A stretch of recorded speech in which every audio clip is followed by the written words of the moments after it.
পরশুরাম সিরিয়ালে আজকের পর্বে আমরা দেখতে পাবো যে গুন্ডাটা টটিনিকে ভয় দেখাতে এসেছিল তার বাড়িতে, তার কাছে আসে পরশুরাম জেরা করতে।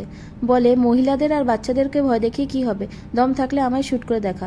বলে নিজের বন্দুকটা রাখে টেবিলে।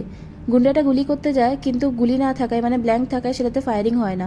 এর পরেরটাতে গুলি ভরা ছিল আর পরশুরাম গুন্ডাটার পায়ে শ্যুট করে আর বলে 24 ঘন্টার মধ্যে স্টেটমেন্ট দিতে। গুন্ডাটা রাজি হয়ে যায়। এদিকে জিৎ সপরিবারে টটিনিদের বাড়িতে আসে আরাধ্যার বিয়ে নেমন্তন্ন করতে। আয়ুষী পিঞ্চ করে কথা শোনাতে থাকে টটিনিকে। টটিনি এসবের প্রতিবাদ করে আর জিৎও আয়ুষীকে চুপ করায়। এরপরে জিৎ কার্ড দেয় টটিনির হাতে, কিন্তু টটিনি গ্রহণ করে না। বলে, নেমন্তন্ন করতে হলে আমার বরকে করো। কিন্তু সেই সময় পরশুরাম আর লাট্টু উপস্থিত ছিল না, তাই টটিনি বলে অন্য কোনো দিন আসতে। জিৎ ভয়ঙ্কর অসন্তুষ্ট হয় এসব দেখে। তারপরে ত্রিপর্ণা মানে কাকিমণি আসল কথায় আসে, যে তারা এসছে যে কার বাচ্চা কিডন্যাপড হয়েছিল সেটা জানতে। পিকু কিছু একটা বলতে চাইছিল, কিন্তু টটিনি তাকে বলতে দেয় না। অনেকবার রিকোয়েস্ট করার পরেও টটিনি কিছুতেই মুখ খুলতে চায় না। এরপরে আরাধ্যা সেখানে আসে আর অঝর নয়নে কাঁদতে থাকে আর বলে, এইগুলো হচ্ছে ওই বদ মহিলার চক্রান্ত, কবিরকে ফাঁসানো হচ্ছে। টটিনি এই ব্যাপারটাতে অনেক রিয়াক্ট করে।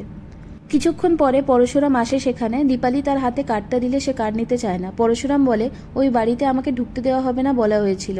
যে বলেছিল মানে সত্যজিৎ যদি নিজে এসে নেমন্তন্ন করে তাহলেই আমরা যাব। আরাধ্যা এরপরে রিয়াক্ট করে বলে যে টটিনি কেন কিছু বলতে চাইছে না। পরশুরাম বলে, ও তাহলে উদ্দেশ্য নেমন্তন্ন নয়, উদ্দেশ্য হচ্ছে টটিনির কাছ থেকে কথা বের করা। টটিনি কথায় কথায় বলে কবিরের মেলামেশা কিছু অসভ্য অভদ্র ছেলেদের সাথে। বিয়েটা হচ্ছে কারণ জিৎ আর কবিরের বাবা একটা বিজনেস ট্রানজাকশনে আছে, বিয়েটা ভেঙে দেওয়া উচিত। পরবর্তী পর্বে আমরা দেখতে পাবো টটিনি সন্দেহ করছে পরশুরাম কি সত্যি বীমা কোম্পানির এজেন্ট নাকি অন্য কোনো কাজের সাথে যুক্ত। বন্ধুরা, ভিডিও ভালো লেগে থাকলে ভিডিওটিতে লাইক করুন, কমেন্ট করুন, শেয়ার করুন আর আমার চ্যানেলটিকে সাবস্ক্রাইব করুন। ধন্যবাদ।